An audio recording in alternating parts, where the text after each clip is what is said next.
अवधूत चिंतन श्री गुरुदेव दत्त। श्री स्वामी समर्थ महाराज की जय। बृहदारण्यक उपनिषद चालू आहे. पहिल्या अध्यायाचा चतुर्थ ब्राह्मणाचा हे सातवा मंत्र चालू आहे. त्याच्यावर खूप विस्ताराने आपण चर्चा केली आणि अजूनही आजचा आणि पुढचा रविवार ह्याच्या ही चर्चा चालू राहील. आणि त्यानंतर पुढच्या रविवारी आपण हा मंत्र पूर्ण करूया. तेव्हा मागच्या वेळेस आपण या आत्मतत्वाबद्दलचं जी ही चर्चा चालू आहे, आत्मज्ञान म्हणजे काय, आत्मतत्व म्हणजे काय, आत्मतत्वाची प्राप्ती कशी करायची, असे त्याचे वेगवेगळे जे आस्पेक्ट्स आहेत, तर त्या प्रत्येक आयामवर ही चर्चा आणि त्या शंकेच्या निमित्ताने किंवा पूर्व पक्ष उत्तर पक्षाच्या निमित्ताने आपल्याला ह्याच्यावरचं विस्ताराने आपल्याला चिंतन करायला इथे मोठी संधी आहे. आणि आत्मतत्व म्हणजे काय, आत्मज्ञानाचं आपल्याला जर पूर्ण प्राप्ती करायची असेल तर काय करावं लागेल, आणि त्याच्याबद्दलची जी जिज्ञासा असते त्याच्यामध्ये सगळ्या बाजूने असे प्रश्न विचारलेले आहेत. तेव्हा मागच्या वेळेस आपण जो काही प्रश्नाचा विचार करत होतो, ती शंका अशी होती की ह्या ठिकाणी अशी शंका व्यक्त केली की त्या आत्म्यास आपण तर काही पाहत नाही, म्हणजे आपल्या डोळ्याला कधीही आत्मा दिसत नाही, म्हणून तो अप्राप्तच म्हणावा लागेल. आणि मग अप्राप्तीचा प्रतिषेध आहे, म्हणजे त्या अप्राप्त असणाऱ्या गोष्टीला आपण त्याच्यावर चिंतन करून काय उपयोग आहे, असं याचं म्हणणं आहे की जे प्राप्तच होऊ शकत नाही, असं हे आत्मतत्व आहे. तेव्हा त्या अप्राप्तीची स्थिती असताना आपण त्याच्यावर एवढं का चिंतन करायचं, अशी शंका आहे. कारण की दर्शनाचा कोणताच इथे या ठिकाणी प्रसंगच नसतो. जेव्हा दर्शनच नाही तेव्हा मग चिंतन कशा करता, असा प्रश्न आहे. तर त्याच्यावर उत्तर देताना असं म्हटलंय की असं तुम्ही जे सांगताय ह्याचा हा काही दोष नाही आहे. कारण की सृष्ट्यादी परक वाक्यांचा जे तात्पर्य आहे ते आत्मिक बोध होण्याच्या कारणाने त्याचे दर्शन हे प्राकृतच असते. जसे की ते प्रत्येक रूपाच्या अनुरूप होऊन गेलेलं आहे. जे आत्मतत्व हा प्रत्येकामध्ये तो ओतप्रोत भरलेला आहे. त्याच्यामुळे त्या त्या दिसणाऱ्या ज्या प्राकृत गोष्टी आहेत त्या प्राकृत गोष्टीच्या अधिष्ठानामध्ये ते आत्मतत्वच आहे. आणि ते आत्मतत्व त्या दिसणाऱ्या रूपाशी अनुरूप झालेलं आहे, एकरूप झालेलं असल्यामुळे त्या रूपातच तुम्हाला ते पाहावं लागेल. आत्मतत्वाचं दर्शन घ्यायचं म्हणजे काय करावं लागेल, तर जगतातून त्या जीवात्मा जो आहे तो जगतामध्येच त्या जगताला धारण केलेला आहे.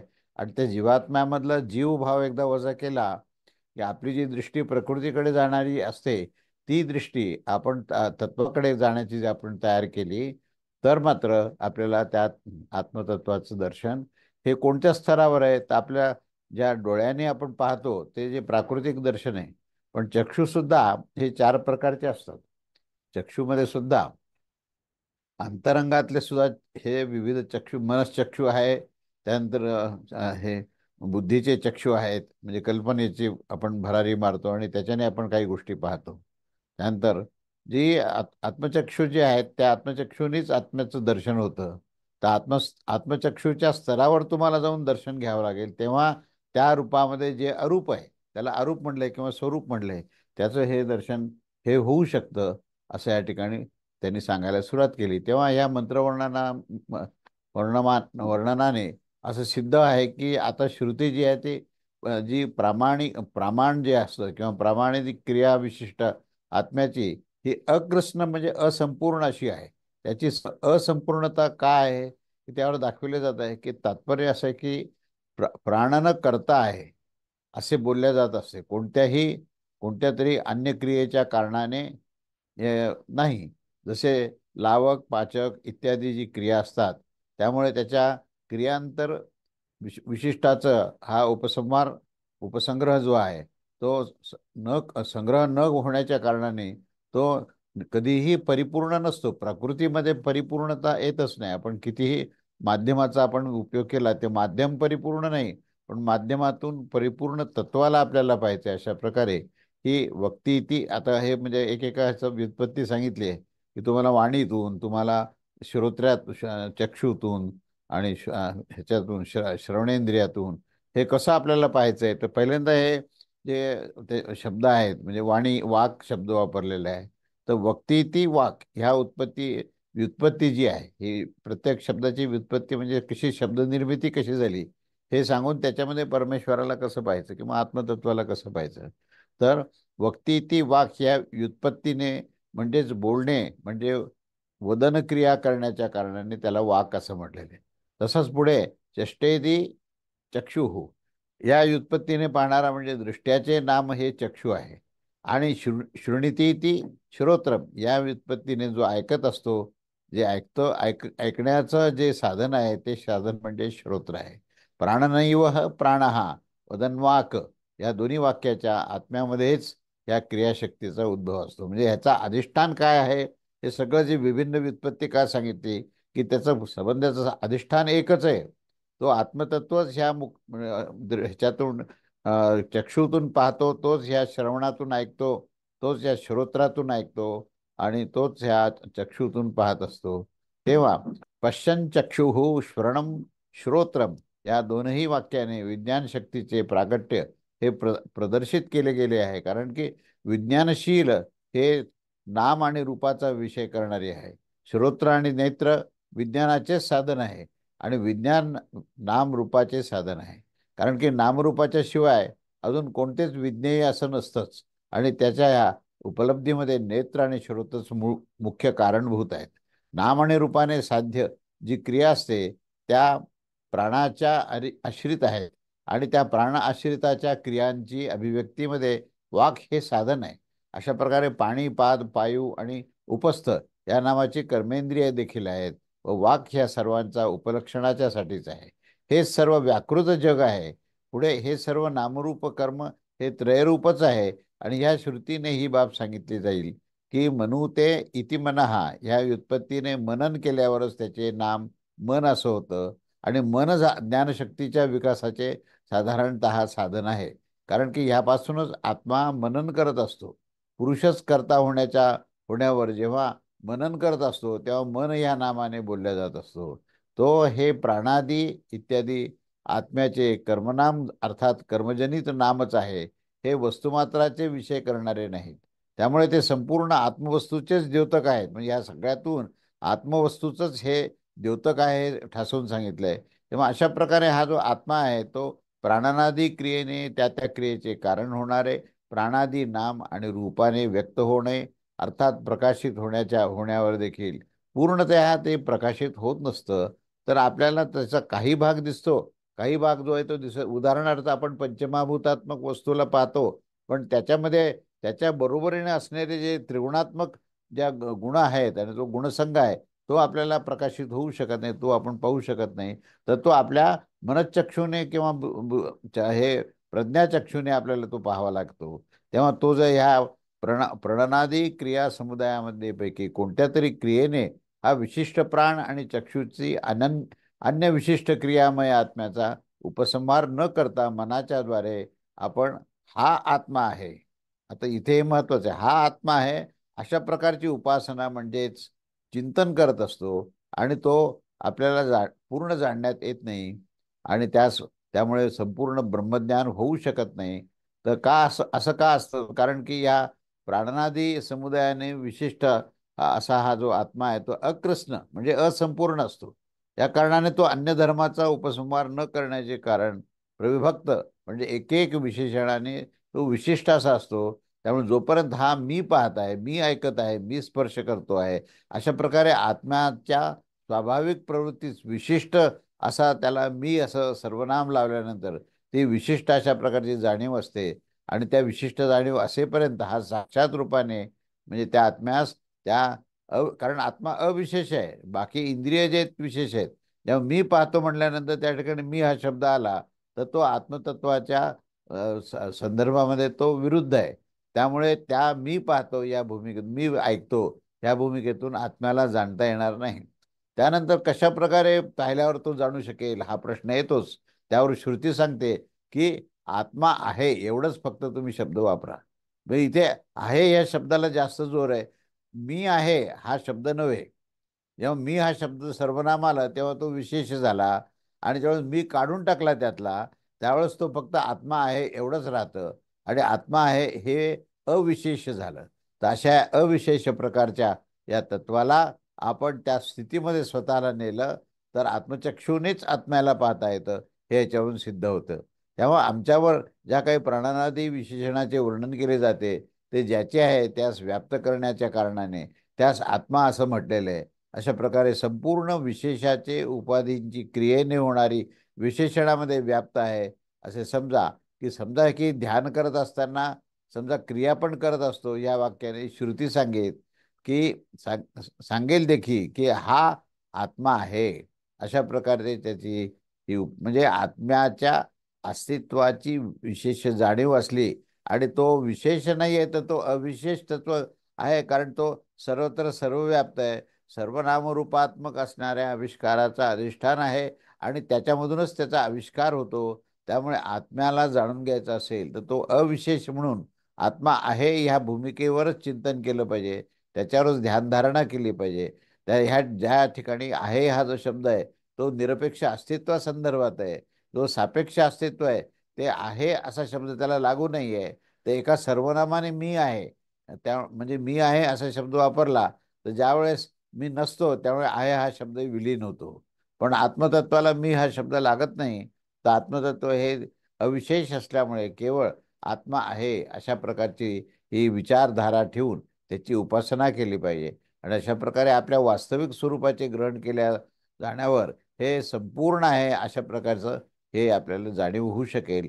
असंपूर्णता किंवा असंपूर्णता कोणाला येते तर ती प्राकृतिक तत्वाला येते, कारण त्याच्यामध्ये उत्पत्ती स्थिती लयाचा सतत प्रवाह आहे आणि त्या प्रवाहामुळे तिथे लय हा असतोच. म्हणजे तो आपल्याला अपरिवर्तनशील असा नाहीये किंवा तो अजन्मा अमर असा नाहीये, तर त्याला जन्म आहे, मृत्यू आहे आणि तो अखंड परिवर्तनशील आहे. तर तो आत्मतत्व होऊ शकत नाही, म्हणून तो संपूर्ण होऊ शकत नाही. पण जे आत्मतत्व आहे ते संपूर्ण आहे. तेव्हा काय संपूर्ण आहे अशी आशंका करून श्रुती सांगते, कारण की निरुपाधिक आत्म्यात ज्या प्रकारे जलामध्ये पडलेले सूर्य हे प्रतिबिंबाचे भेद करून सूर्यामध्ये एक होऊन जात असते, त्याच प्रकारे म्हणजे जसं हा जल आहे आणि जलामध्ये सूर्याचं प्रतिबिंब पडलंय, परंतु प्रखर सूर्याच्या त्या उष्णतेनेच ते जल जे आहे ते बाष्प होऊन जातं आणि त्याच्यामध्ये असलेला जो सूर्य आहे तो मूळ सूर्यामध्ये एकरूप होऊन जातो. त्याच प्रकारे हे अविशेषामध्ये विशेष विलीन होणं ही प्रक्रिया ही अखंडपणे चालते. आणि जेव्हा तो अविशेष होतो तेव्हाच तिथे आत्मतत्वाची जाणीव होते. आणि अविशेष स्थिती जेव्हा मनुष्य स्वतःमध्ये आणतो तेव्हा त्याला ती आत्मचक्षु मिळतात. कारण तिथे सुद्धा भगवद्गीतेत सुद्धा त्याने त्याला विशेष तत्व दिव्य चक्षु दिलेले आहेत. तर हे दिव्य चक्ष हे आत्मचक्षु आहेत म्हणून तो पूर्ण ब्रह्मांडाला तो पाहू शकतो, अन्यथा ह्या साध्या चक्षुने तो पाहू शकत नाही. तेव्हा जसं आत्मतत्वाला पाहण्याकरता आत्मचक्षुष पाहिजेत, तसं परमेश्वराला पाहण्याकरता दिव्य चक्षु पाहिजेत. आणि तसा त्या दिव्य चक्षु जे आहे ते अर्जुनाला श्रीकृष्णाने दिले आणि म्हणून तो विश्वरूप दर्शन पाहू शकला. त्याच प्रकारे हा उपरोक्त दाखविलेले हे प्राणादी जे कर्मजन्य नावाने सांगितले गेलेले आहे ते प्राणादी उपाधीच्या कारणाने होणारे संपूर्ण विशेष एकच आहे. अर्थात अभिन्नतेस प्राप्त होऊन जात असते. या आत्मेत तो वापासित ही अपूर्व विधी नाही किंवा नसते, कारण की ही पक्षामध्ये स्वतः प्राप्त होत असते. जो साक्षात अपरोक्ष ब्रह्म आहे किंवा आत्मा कोणता आहे तर यावर सांगत आहेत की हा जो विज्ञानमय आहे. अशा प्रकारचे हे आत्म्याचे प्रतिपादन करणारी श्रुतीपासून आत्म्याविषयक ज्ञान उत्पन्न होत असतं. आणि तिथे आत्मस्वरूपाच्या ज्ञानानेच त्यामध्ये होणारी जी अनात्मा अभिमानी जी बुद्धी आहे, अर्थात कारकादी क्रिया व फलाच्या अध्यारूप अविद्या जी असते ती सर्वच्या सर्व या आत्मविद्येने निवृत्त होऊन जात असते. आणि त्याची निवृत्ती होऊन गेल्यावर कामादी दोषांची संभावना न राहिल्यामुळे अनात्म चिंतनाची संभावना सुद्धा ही राहत नाही. आणि त्यामुळे या पक्षामध्ये आत्मोपासनेचे विधान करण्याची आवश्यकता नसते, कारण की ते स्वतःच प्राप्त होत असतात. शंका त्याच्यावर विचारली पुन्हा एकदा की आत्मोपासनेची प्राप्ती पाक्षिक आहे अथवा नित्य आहे, या विचारास आता राहू द्यावे. ही तर अपूर्व विधी आहेच आहे, कारण की येथे ज्ञान आणि उपासनेत एकच अर्थ होण्याच्या कारणाने येथे वेद आणि उपासना ह्या शब्दाची सुद्धा एकत्व आहे, एकार्थता याच्यामध्ये आहे. यापासून ह्या सर्वात जाणून घेतले जाते व आत्म्यासच जाणा इत्यादी श्रुतीपासून देखील विज्ञान उपासनेचे नाम आहे. आणि ती उपासना जी अप्राप्त होण्याचे कारण विधीची योग्यता राखली जाते, की या ठिकाणी ती उपासना जरी केली आणि विधिविधान जरी सांभाळलं तरी पण ती अप्राप्त आहे. कारण ती त्याच्यातून आत्मतत्वाची संबंध ही प्राप्ती होऊ शकत नाही. तो उपासना फक्त जाण्याचा मार्ग आहे, पण तो अंतिम त्याच्या प्राप्तीचं ठिकाण हे त्या उपासनेच्या पलीकडचं आहे. आणि म्हणून उपासना ही पर्याप्त नाही आहे आणि उपासनेतून अप्राप्तीच होते, असं निवेदन इथे या ठिकाणी केलं आहे. तेव्हा याच्याशिवाय स्वरूपाच्या अनुवादामध्ये प्रवृत्ती होण्याने देखील हे संभव होत नाही. कारण या कारणाने हा अपूर्व विधीच आहे आणि कर्मविधीने त्याची समानता होण्याच्या कारणाने देखील ही गोष्ट ही सिद्ध होऊ शकते. ज्या प्रकारे यजन कराल, हवन कराल, तसे कर्मविधी आहे पण यासाठीच आहे. तेव्हा आत्मा आहे अशा प्रकारची उपासना करा. अत्रि मैत्रेय हे आत्मा द्रष्टव्य आहेत इत्यादी आत्मोपासनेने संबंधी हे विधीचे काही अंतर जाणून येत नाहीत. आणि विज्ञान देखील ही मानसक्रियाच आहे. त्यामुळे त्यामुळे देखील हा विधी आहे. ज्या प्रकारे देवाच्यासाठी हवी ग्रहण केल्या जाते, त्याचा षट्कार करताना मनाने ध्यान करावे लागते इत्यादी रूपाने मानसिक क्रियेचे विधान केले जात असते. आणि त्याच प्रकारे आत्मा आहे अशा प्रकारची उपासना करावी. आत्म्याचे मनन केले पाहिजे, निधिध्यासन केले पाहिजे इत्यादी रूपाने ज्ञानात्मिका क्रियेचेच विधान केले जात असते. आणि वेद आणि उपासना शब्दाचा अर्थ हा एकच आहे. वेद म्हणजे ज्ञान आहे आणि नुसतंच नाही तर म्हणजे ज्ञानाची जाणीव होणे म्हणजे वेद आहे. त्यामुळे जाणण्याची प्रक्रिया हीच उपासना आहे. तेव्हा म्हणून वेद आणि उपासन हे एकाच अर्थाचे दोन शब्द आहेत, हे पूर्वी आम्ही सांगितलेच आहे. आणि याच्याशिवाय या वाक्यामध्ये भावनेने युक्त असलेले जे फल कर्ण आणि इतिकर्तव्यता तीनही अंश होण्याचा संभव देखील हे विधिवाक्यच आहे. यजेत म्हणजे यजन करणे, या भाव्य संबंधीनी आकांक्षाची जी निवृत्तीचे कारणभूत हे तीन अंश पाहिल्या जातात. आणि त्याच प्रकारे उपासित या विधानाची जाणण्यात येणाऱ्या भावनेमध्ये देखील कोणाची उपासना करावी, कोणाच्याद्वारे उपासना करावी आणि कशा प्रकारची उपासना करावी अशी आकांक्षा झाल्यावर या या आत्म्याची उपासना करा, मनाने करा. आणि त्याग आणि ब्रह्मचर्य, शम, दम, उपरती व तितिक्षा इत्यादी रूप इति कर्तव्यतेने युक्त होऊन ती उपासना करावी इत्यादी शास्त्राचे हे तीन अंशाचे समर्थन होत असते. आणि ज्या प्रकारे दर्शपूर्ण मासादी संबंधाने शास्त्राचे संपूर्ण प्रकरणाचे जे दर्शपूर्ण मासाच्या विधीचे उद्देश रूपाने जो उपयोग होत असतो, त्याच प्रकारे उपनिषदाच्या ह्या आत्मोपासने संबंधी प्रकरण देखील हे आत्मोपासनेच्या विधीचे उद्देश रूपानेच देखील त्याचा उपयोग आहे. नेती नेती अस्थूलम एकमेव अद्वितीयम अशनाया धातीत या इत्यादी शास्त्रवाक्याचा उपयोग जो आहे तो उपास्य आत्म्याचे विशेष रूपाचे समर्पण करण्यात आहे. आणि त्याचे मोक्ष अथवा अविद्येचे ही निवृत्ती आहे. ज्या ह्या ठिकाणी अविद्येची निवृत्ती झाल्यामुळेच मोक्ष आहे हे इथे सहजच सांगितलं आहे. तेव्हा काही अन्य लोकांचे कथन असं असतं की उपासनेद्वारे आत्माविषयक अन्य विशिष्ट विज्ञानाची भावना केली पाहिजे, त्यापासून आत्म्याचे ज्ञान होत असते आणि तेच अविद्येची निवृत्ती करणारे असते. आत्म्याविषयी वेदवाक्यजनित विज्ञान व त्याची निवृत्ती नसते. तर ह्या विषयामध्ये हे वचन देखील आहे की त्यास जाणल्यावर तद्विषयक बुद्धी करा, आत्म्याचा साक्षात्कार करावा आणि त्याचे श्रवण मनन आणि निधिध्यासन करावे, त्याचे संशोधन केले पाहिजे आणि त्यास जाणण्याची इच्छा केली पाहिजे इत्यादी. त्यावर समाधान करताना सद्गुरू म्हणतात की अशी काही गोष्ट नाहीये, कारण की ह्या वाक्याची कोणत्याही अर्थांतर त्याचं करता येणार नाही. प्रत्येक जे शास्त्रवाक्य आहे ते अंतिम आहे आणि त्याचे विविध अर्थ करता येणार नाहीत. तेव्हा त्याचा ह्या वाक्यांचा कोणताही अर्थांतर करता येणार नाही. आत्मेत्यो वापासित ही अपूर्व विधी नाही. का नाही आहे? कारण की आत्मस्वरूपाचे कथन आणि अनात्म प्रतिषेध वाक्यजनित विज्ञानापासून भिन्न असा याचा एक मानसिक अथवा बाह्य कर्तव्यासंबंधी कोणताही दुसरा अर्थ होऊ शकत नाही. विधीची सफलता तीच होत असते जेथे विधिवाक्याचे श्रवणमात्राने होणाऱ्या विज्ञानाच्या शिवाय कोणी अन्य पुरुष प्रवृत्ती देखील तिथे जाणली जाईल. जसे स्वर्गाची कामना असणारा हा दर्शपूर्ण मास यज्ञाद्वारे यजन करावे इत्यादी वाक्याने केले जात असते. येथे दर्शपूर्ण मास संबंधी विधिवाक्याने होणारे विज्ञानच हे दर्शपूर्ण मास यज्ञाचे अनुष्ठान नसते, तर तो अधिकारी इत्यादी तुलनेने मागेच होणारे असते. परंतु नेती नेती इत्यादी जे शब्द आहेत ते आत्मप्रतिपादक वाक्याने होणाऱ्या विज्ञानाच्या शिवाय त्यापासून दर्शपूर्णाधिकाचे पूर्ण मासाधिकाच्या समान कोणी अन्य पुरुष व्यापार होणे संभवच नसते. कारण की ह्या वाक्यापासून होणारे विज्ञान तर सर्व प्रकारच्या व्यापारापासून निवृत्तीचा हेतू आहे.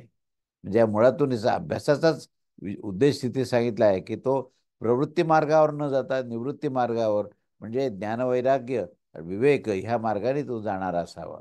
आणि त्या कारणाने उदासीन विज्ञान प्रवृत्ती जनक नाही होऊ शकत.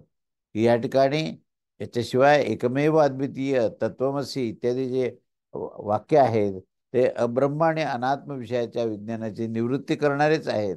आणि त्याची निवृत्ती होण्यावर प्रवृत्तीचे होणे संभवतच नाही, कारण की आत्मविज्ञानाची निवृत्ती आणि पुरुष प्रवृत्तीचा विरोध आहे. म्हणजे परस्पर विरुद्ध अशा ह्या गोष्टी आहेत असं या ठिकाणी सांगितलं आहे. तेव्हा आता याच्यानंतर पुढे पुन्हा एकदा प्रश्न पूर्वपक्ष म्हणतो, परंतु वाक्यजनित विज्ञान मात्राने अना अब्रह्म व अनात्म विज्ञानाची निवृत्ती ही होऊ शकत नाही असं त्याचं विधान केलंय. की त्यांनी वाक्यजनित विज्ञान मात्र जे आहे ते कसं आहे, तर त्या वाक्याचा संबंध हा पूर्ण व्याकृत जगताशी म्हणजे व्यक्त होणाऱ्या जगताशी आहे. आणि जोपर्यंत व्यक्त होणाऱ्या जगताचा तुमचा संबंध आला तोपर्यंत तुम्ही अब्रह्म किंवा अनात्म ह्या ज्या विज्ञानाची जी गोष्ट आहे त्याची तुम्ही संपूर्ण निवृत्ती करत नाही.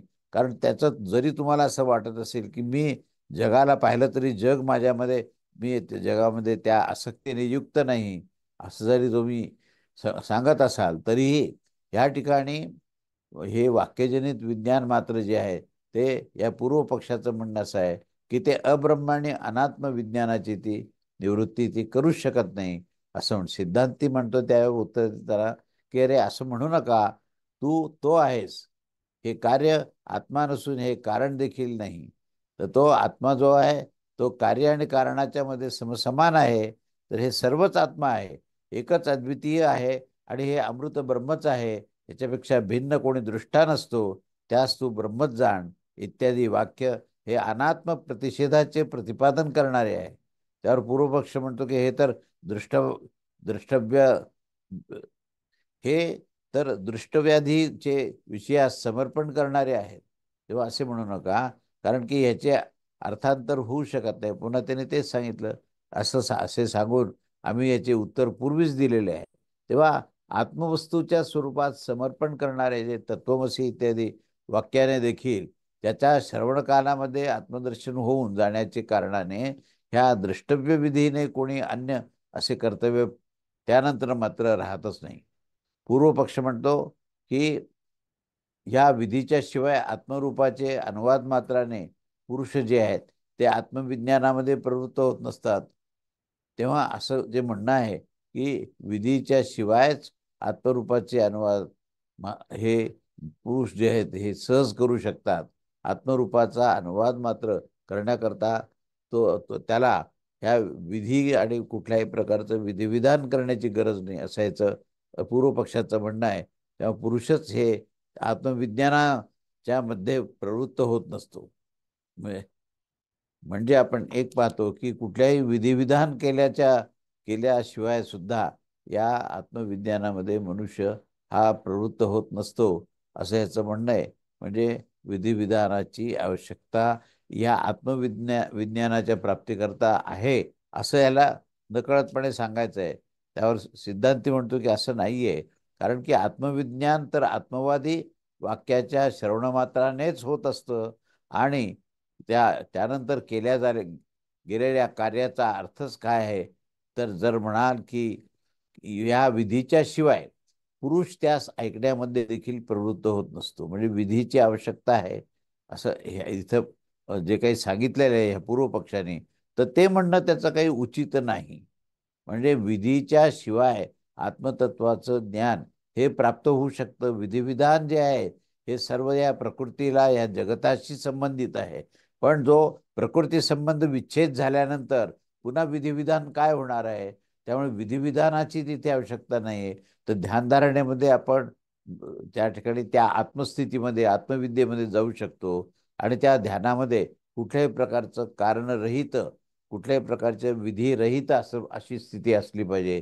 त्या विधीला इथे महत्त्व नाही असं या ठिकाणी समाधान व्यक्त करताना सांगितले. कारण की याने अनावस्थेच्या दोषाचा प्रसंग उत्पन्न होऊ शकतो आणि ज्या प्रकारे तुमच्या मतानुसार पुरुष हे विधीच्या, म्हणजे पुरुष जो आहे तो विधीच्या बिनाच आत्मवादी वाक्याचा अर्थ श्रवण करण्यामध्ये तो प्रवृत्त होत नसतो. अशा प्रकारे जी काही सांगितलं आहे की तो विधीच्या शिवाय विधिवाक्याचा अर्थ हे श्रवण करण्यामध्ये देखील तो प्रवृत्त होत नसतो. यामुळे एक दुसऱ्याच विधीची आवश्यकता होईल. अशा प्रकारे त्या म्हणजे विद्यंतरानंतरचा अर्थ जो आहे तो अशा तऱ्हेने अनावस्थेचा प्रसंग उत्पन्न झालेला आहे. तेव्हा पूर्वपक्ष याच्यावर म्हणतो, पण तरी देखील श्रवण विज्ञान मात्राने वाक्यजनित आत्मज्ञानाच्या स्मृतीचा प्रवाह जो येतो, ही वेगळीच गोष्ट आहे. तेव्हा सिद्धांती म्हणाल्याने तो त्याचाच भाग आहे. तर तो अर्थसुद्धा अर्थतः सुद्धा प्राप्त होत असतो. ज्या समयी देखील आत्मप्र आ- आत्मप्रतिपादक वाक्याच्या श्रवणाने आत्मविषयक ज्ञान होत असते, त्याच समयी ते उत्पन्न होणारे जे ज्ञान आहे ते आत्म्याविषयक मिथ्या ज्ञानाची निवृत्ती करणारे असते आणि आत्म्याविषयक मिथ्या ज्ञानाची निवृत्ती होऊन जाण्यावर ती तज्ज त्याची नीती नित्य अनात्म वस्तू भेदविषयक स्वाभाविक त्याची जी स्फूर्ती देखील ही त्या ठिकाणी राहत नाही. कारण कुठल्याही प्राकृतिक पदार्थाचा तिथे आश्रयाची आवश्यकता नसते.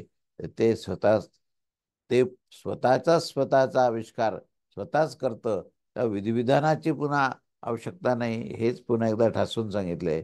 याच्याशिवाय अनात्म वस्तूविषयक स्मृती ही अनर्थकारिणी आहे असा बोध झाल्यावर देखील त्याची आवृत्ती होत नाही. आत्मज्ञान होऊन गेल्यावर अन्य वस्तू ही अनर्थ रूपाने ज्ञात होत असतात. कारण कित्येक हे हे अनित्यता जी आहे किंवा दुःख, अशुद्धी इत्यादीचे अनेक दोषाने युक्त होत असतात आणि आत्मवस्तू त्यापेक्षा ही अतिशय भिन्न आणि स्वाभाविक आहे. त्यामुळे आत्मज्ञान होण्यावर अनात्मविज्ञान जनित स्मृतीचा अभाव प्राप्त होत असतो आणि अंततो गत्वा आत्मैकत्व, म्हणजे या ठिकाणी अनंत घेतवा आत्मैव विज्ञान संबंधी स्मृतीचा जो अर्थतः प्राप्त होण्याच्या कारणाने या ठिकाणी विधिविधानाचा हा कुठलाही विषय नाहीये. तेव्हा विधिविधान किंवा कर्मकांड जो आहे तो मात्र केवळ इच्छापूर्ती करताच आहे आणि तो स्वर्गाला जायचं इच्छा ज्यांची आहे त्यांच्याकरता विधिविधान आहे. अन्यथा जे आत्मतत्वाशी एकरूपता ज्यांना सिद्ध करायची आहे तर त्यांच्याकरता कुठल्याही प्रकारचा विधिविधान नाही. आत्मस्मृती आत्मस्मृती ही जी कशी असते तर जो अखंड आत्मानुसंधानामध्ये आत्मस्थितीमध्ये स्वरूपस्थितीमध्ये जो राहतो त्याची काय एक लक्षण आहे तर तो शोक, मोह, भय, भ्रम इत्यादी बरेचसे जे काही दुःख आणि दोषाची निवृत्ती करणारी आहेत. आणि शोकमोहादी दोष तर विपरीत ज्ञानाच्या कारणानेच होत असतात. पण ह्याच्या कारणाने मनुष्याची कुठल्याही प्रकारच्या वृत्ती, दोष, शोक, मोह, भय, भ्रम इत्यादी कुठल्याही प्रकारची ही निवृत्ती होत असते. कारण आत्मतत्व हे प्रकृती संबंध विच्छेदाशिवाय होत नाही. ह्या सगळ्या गोष्टी प्रकृतीच्या अंतर्गत येतात. त्यामुळे तो प्रकृतीच्या पलीकडे गेल्यामुळे हे सर्व जे दोष आहेत ते नष्ट होतात. शोकमोहादी जे दोष तर विपरीत ज्ञानाच्या कारणाने होत असतात. याविषयी त्या अवस्थेमध्ये काय काय काय काय मोह असतो आणि आत्मज्ञानाची कोणाचे देखील आत्मज्ञानाने जो जो परिस्थिती अशी येते की आत्मज्ञानी जो आहे तो कोणाचे देखील भय मानत नाही. हे जनक, तू निश्चितच अभयास प्राप्त झालेला आहेस. हृदयाची ग्रंथी तुटलेली आहे असं विधान जो आहे तो या उपनिषदामध्ये आधी आलेला आहे की ज्याला आत्मस्थितीमध्ये झालेली आहे तर त्याची अन्य जी जगताशी जे काही संबंध असतात त्याचाही संबंध तुटलेला असल्यामुळे त्याची ग्रंथीही तुटलेली असते, कारण हृदयाची ग्रंथी जी आहे ती त्या ठिकाणी ते जे हृदयमध्ये जे अहम ममत्व असतं, ती अहम ममत्वाचीच ग्रंथी तुटलेली असते. आणि त्यामुळे तो आत्मस्थितीमध्ये गेल्यानंतर कोणत्याही प्रकारच्या विधिविधानाचा, प्रकृतीचा त्याचा संबंध राहत नाही. ही स्थितीच त्यांनी पुन्हा पुन्हा सांगितली आहे. त्यानंतर आता पूर्वपक्ष म्हणतो की तथापि ज्ञानापासून भिन्न निरोध देखील हे एक मोक्षाचेच साधन आहे. तात्पर्य असं आहे की वेदवाक्यास जनित जे आत्मविज्ञानाने मोक्षप्राप्तीसाठी कर्तव्य रूपाचे ज्ञान होण्याच्या कारणाने चित्तवृत्ती निरोधास हे विधेयताच येत आहे. म्हणजे ह्याचं म्हणणं असं आहे की ज्ञानापासून जी भिन्न गोष्ट आहे आणि याचा निरोध देखील हा एक प्रकारे मोक्षाचेच साधन आहे. म्हणजे उलट सांगितलं, ज्ञानाने मोक्ष प्राप्त होतं ते, तर हा म्हणतो की ज्ञानापासून भिन्न असलेले आणि निरोध करणारे जे एक जी प्रक्रिया आहे, ती प्रक्रिया सुद्धा देखील एक मोक्षाचं साधन आहे. आणि त्याचं तात्पर्य सांगताना आता म्हणतो की वेदवाक्यजनित आत्मविज्ञानाने हे मोक्षप्राप्तीसाठी कर्तव्य रूपाने ज्ञान होण्याच्या कारणाने चित्तवृत्ती निरोध ही तर विधेयक आहे. म्हणजे चित्तवृत्ती निरोध करा आणि तुम्हाला मोक्ष प्राप्त होते, असं याचं ठासून सांगणं आहे. पण हे सांगणं खूप अर्धवट आहे, अपूर्ण आहे. केवळ चित्तवृत्ती निरोधाने तुम्हाला हा मोक्ष प्राप्त होऊ शकत नाही, असं शेवटी सिद्धांती सांगतात. की तुम्ही जे हे सांगता हे उचित नाहीये. कारण की मोक्षाचे साधन रूपाने ही साधन रूपाने कधीही जाणल्या जात नाही. मोक्ष काय आहे, मुक्ती काय आहे, सर्व बंधनातून मुक्त होऊन आत्मस्वरूपात जाणं ही मुक्ती आहे. तर त्या आत्मस्वरूपामध्ये जाण्यासाठी तुम्ही जर कुठली पुन्हा एकदा विधिविधान सांगत असाल तर ते उचित नाही, असं त्याचं म्हणणं आहे. वेदांत शास्त्रामध्ये ब्रह्म ब्रह्मात्म विज्ञानाचे शिवाय अन्य काही देखील परमपुरुषार्थाचे जे या प्राप्तीचे साधन रूपाने जाणल्या जात नाहीत. जसे की आत्म्यास जाणा, एवढीच त्यांनी सिद्धांत सांगितला आहे की तुम्ही आत्मा आहे ह्याच्यावरच उपासना करा, आत्म्यासच जाणा. त्यामुळे तो सर्वत्र आहे, सर्वरूप आहे, ब्रह्मवेत्ता परमेश्वरास प्राप्त करून घेत असतो, हा सिद्धांतच आहे.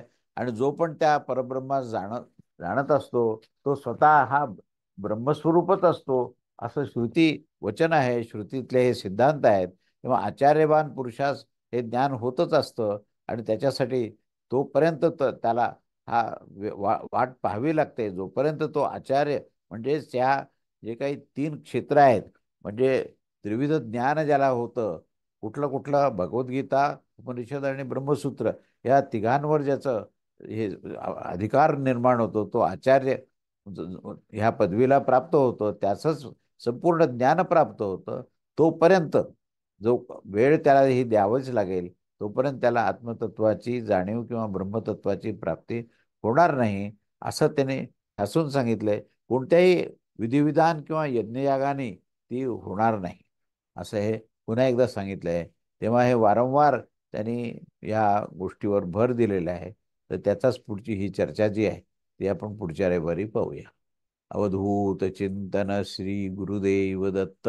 श्री स्वामी समर्थ महाराज की जय.